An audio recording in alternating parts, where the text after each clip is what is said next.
அன்பு ஒரே நாடு நேயர்களுக்கு வணக்கம். நம்முடன் இன்று இணைந்திருப்பவர் 40 ஆண்டுகளுக்கும் மேலாக அரசியல் அனுபவம் பெற்றவர், ஊடகவியலாளர், சொல்லி அடிப்பதில் கில்லி அப்படின்னு சொல்லலாம். அவர் திரு ரவீந்திரன் துரைசாமி சார் அவர்கள். அவர்களை வரவேற்பதில் பெருமிதம் அடைகிறோம். சார் வணக்கம். சார் வணக்கம் சிபா. சார், இன்னும் 2 வாரங்களுக்கும் மிக குறைவான நாட்கள் இருக்குது சார். தேர்தல் முடிவுகள் வர இருக்கும் இந்த நேரத்துல உங்களுடைய கணிப்பு என்ன? பாஜக தமிழகத்தில் பெறப்போகும் இடம் என்ன? பாஜக தமிழகத்துல இதுவரை சபார்டினேட் போர்ஸா இருந்த கட்சி 2024 பிரைமரி போர்ட்ஸ்ங்கிற அளவுக்கு 23 மக்களவை இடங்கள்ல அவங்க தாமரையில வெற்றி போட்டி போடுறாங்க.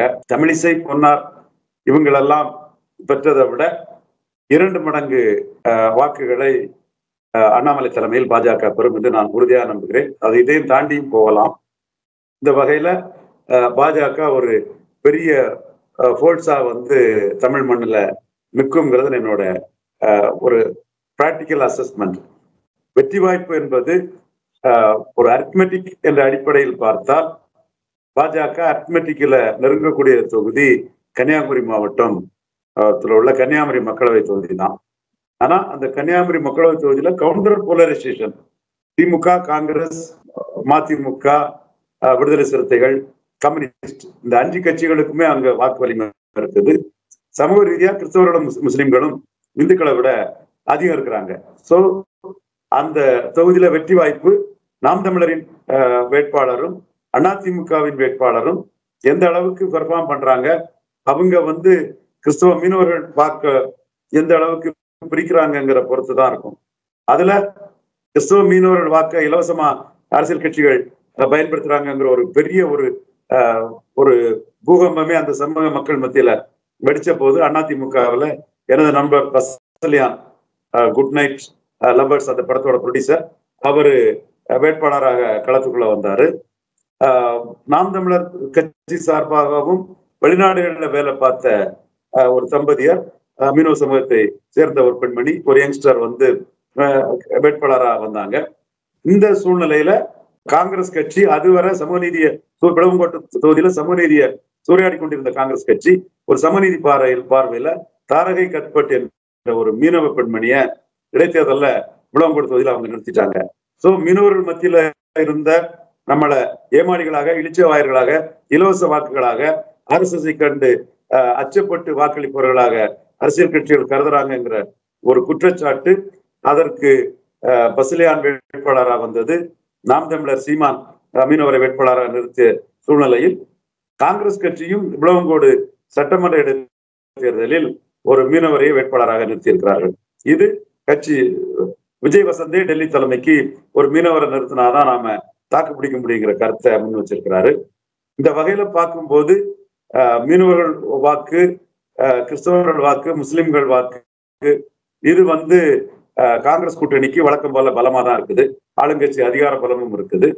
பொன் ராதாகிருஷ்ணன் பாஜக சார்பாக, பாஜக அங்கு பலமான ஒரு வாக்கு வங்கி உள்ள ஒரு கட்சி, 33% வாக்கு வர பாஜகவால தாக்கு பிடிக்க முடியும். மற்றபடி இன்னொரு கட்சி பாஜக கூட்டணியில கான்ட்ரிபியூட் பண்ண முடியும்னா அத்தகைய பலத்தோடு எந்த ஒரு கட்சியும் இல்லைங்கிறது ஒரு யதார்த்தமான ஒரு சூழல். சோ கன்னியாகுமரி தொகுதியை பொறுத்தவரையில் எதிர்ப்பு ஓட்டுகள் பிரிந்தால் அங்கு வெற்றி பெறலாம் என்ற ஒரு சூழல் இருக்கிறது. பாஜகவால் 50% ஓட்டு எடுத்து வெற்றி பெற்ற முடியுங்கிற இடத்தில் உள்ள ஒரு தொகுதி அல்ல. 1999ஆம் ஆண்டு திமுக கூட்டணியில் 50% எடுத்தோம். ஆனாலும் இந்திய சூழ்நிலையில் வெறும் பாஜக என்று சொல்லும் போது 35% வாக்கு பலம் தான் இருக்கிறது. எதிர் வாக்குகள் எப்படி சதறுவது என்பதை பொறுத்து வெற்றி தோல்வி அமையும்.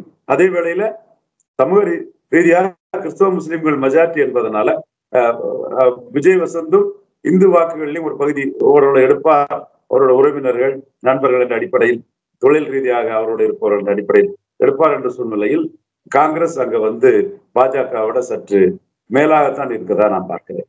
சார், அடுத்ததாக ஓட் கன்வெர்ட்டிங் கெப்பாசிட்டி அற்ற தலைவர்னு நீங்க ஒருவர் அடிக்கடி விமர்சனம் செய்வீங்க. அவர் திரு EPS அவர்கள். அவர் என்ன சொல்லியிருக்காருன்னா, ஜூன் 4ற்கு பிறகு நான் யாரை கை காட்டுகிறேனோ அவர்தான் பிரதமராக அமர வாய்ப்பு அப்படிங்கிற ஒரு வாதத்தை சொல்லியிருக்காரு சார். இத உங்க பார்வையில் சார்? ஜூன் 4 வரை இதை தாராளமா சொல்லலாம், எந்த பிரச்சனையும் இல்லை. ஜூன் 4 வரை இந்த இதை தாராளமா சொல்லலாம். அதிமுகவை பொறுத்தவரையில் மக்களவை தேர்தலில் அந்த கட்சியோட வாக்காளர்கள் தங்கள் தேசிய தலைவராக ஏற்றுக்கொண்டது இந்திரா காந்தி அம்மையார். இதுதான் என்னோட கருத்து இருக்குது. கடந்த காலங்கள் இதைத்தான் சொல்லுது. அது டிஸ்ப்ரூவ் ஆனா I will be very happy. அது டிஸ்ப்ரூவ் ஆகாத வரை நான் அதை பதிவு பண்ண வேண்டிய நிலைமையில இருக்கிறேன்.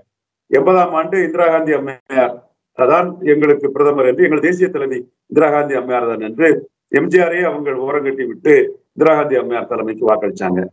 அதே போல 2004ஆம் ஆண்டு சோனியா காந்தி அம்மையார் தலைமைக்கு அதிமுக வாக்கள் சென்றது. 2019 ராகுல் காந்தி தலைமைக்கு சென்றதையும் நாம பார்த்திருப்போம்.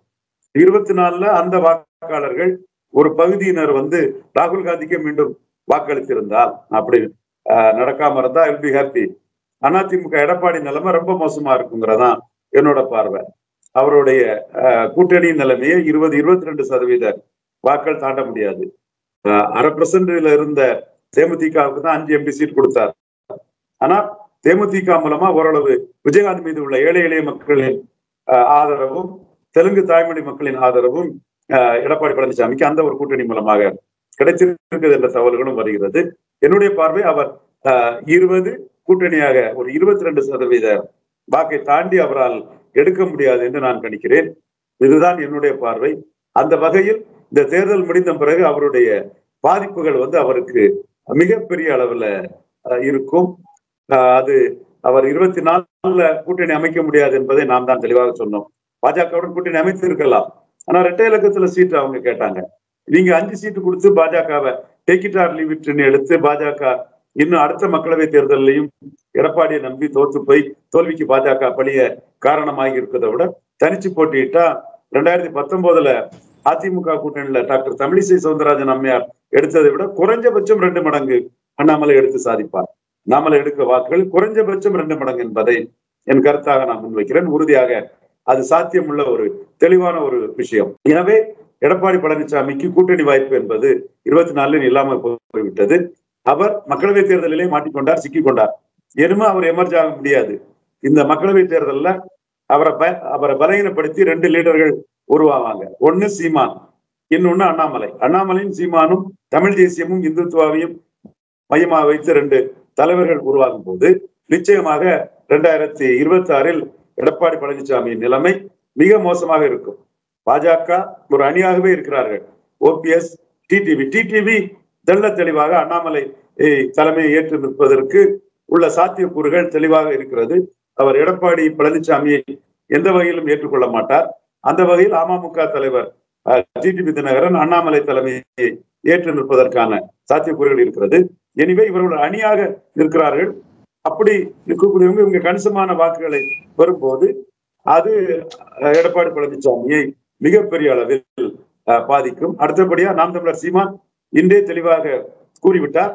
அவர் தெள்ள தெளிவாக தன்னுடைய ஸ்ட்ராட்டஜியை திமுக, அதிமுக, காங்கிரஸ், பாஜக 4 பேருக்கும் எதிர்ந்த ஸ்ட்ராட்டஜி எடுத்தது மட்டுமல்லாமல் அடுத்த சட்டமன்ற தேர்தலில் ஜெயலலிதா அம்மையார் இருக்கும்போது ஜெயலலிதா அம்மையாருக்கு ஒரு பேக்கிங் கம்யூனிட்டியாக இருந்த பிராமண சமுதாய வாக்குகளை திராவிட இயக்கத்துக்கு எதிராக தானும் அதில் ஒரு பகுதியை பெற வேண்டும் என்று 4 பிராமணர்களை கூட அவர் வேட்பாளர்களை 4 பிராமணர்கள் வேட்பாளர் என்பது தமிழக அரசியல் களத்தில் ஒரு புதிய பார்வையாக பார்க்கப்படும். அந்த வியூகத்தையும் அவர் எடுப்பதற்கான சாத்தியக்கூறுகள் இருக்கிறது. அப்போது அதிமுகவுக்கு ஜெயலலிதா அம்மையார் தலைமையில் இருக்கும்போது கிடைத்த வாக்குகள் பாஜகவுக்கு பிரிகிறது. நாம் தமிழரும் அந்த வாக்குக்கான அட்டம்ப்ட முயற்சியை எடுக்கிறாங்க. எடப்பாடிக்கு அந்த வாக்குகள் இலவசமாக கிடைப்பதற்கான சாத்தியக்கூறுகள் இல்லை. அடுத்து பிறமொழியாளர்கள் வாக்கு, லிங்குஸ்டிக் மைனாரிட்டிஸ், அந்த வாக்குகள் பாஜகவுக்கு தெளிவாக செல்லும். தேர்தல் முடிவுகள் அதை காட்டும். அடுத்து அப்பர் மைனாரிட்டி காஸ்ட் வாக்குகளும் போது இந்து நாடார்கள், கொங்கு வேளாளர், கவுண்டர்கள், நாயுடுகள், இந்த மாதிரிப்பட்ட அது லிங்குஸ்டிக்ல அவங்க வர்றாங்க. அந்த வாக்குகளும் பாஜகவை நோக்கி நகரும். ஆக இந்த சூழ்நிலையில் vote transferring capacity, seat converting capacity உள்ள எடப்பாடி பழனிசாமியை ஸ்டாலின் எதிர்ப்பு என்ற ஒற்றை புள்ளியில் யாருமே அவரை தூக்கி நிறுத்தி தங்களுக்கு பலன் இல்லாமல் போடுவதற்கு யாருமே தயாராக மாட்டார்கள்.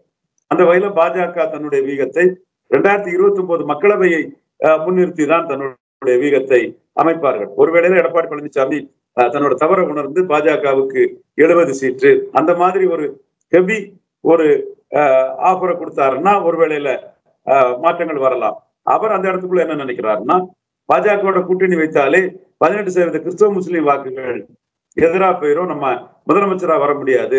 2001 கலைஞர் தோத்துவ மாதிரி, 2006 ஜெயலலிதா அம்மையார் தோத்துவ மாதிரி, 2021 நாம தோத்துவ மாதிரி தோத்துருவோங்கிறார் ஒரு கண்ணோட்டம் அவருக்கு இருக்குது. ஆக அவருக்கு பலத்தை மீறிய தன்னை பற்றிய எண்ணம், பலத்தை மீறிய தன்னை பற்றிய எண்ணம். மக்கள் ஊர்ல சொல்லுவாங்க, நினப்புதான் புழப்ப கெடுக்குதுன்னு ஊர்ல ஒரு பழமொழி சொல்லுவாங்க. அந்த மாதிரி அவர் தன்னை ஜெயலலிதா அம்மையாருக்கு இணையாக நினைத்து கொண்டு, ஜெயலலிதா அம்மையாருக்கு எதெல்லாம் நடந்ததோ அது தனக்கு நடக்கும் என்று அவர் கருத்தில் கொண்டு காய்களை நகர்த்தியதுதான் அவருக்கு மிகப்பெரிய சிக்கலை ஏற்படுத்தி உள்ளது. 40 சீட்டும் வெற்றி பெறுவன் என்று சொல்லக்கூடிய எடப்பாடி பழனிசாமி ஐயா அவர்களிடம் நீங்கள் பல தொகுதிகளில் டெபாசிட் இழப்பீர்கள் என்று நான் ஆணித்தரமாகவே அறுதியிட்டு உறுதியாக கூறுகிறேன்.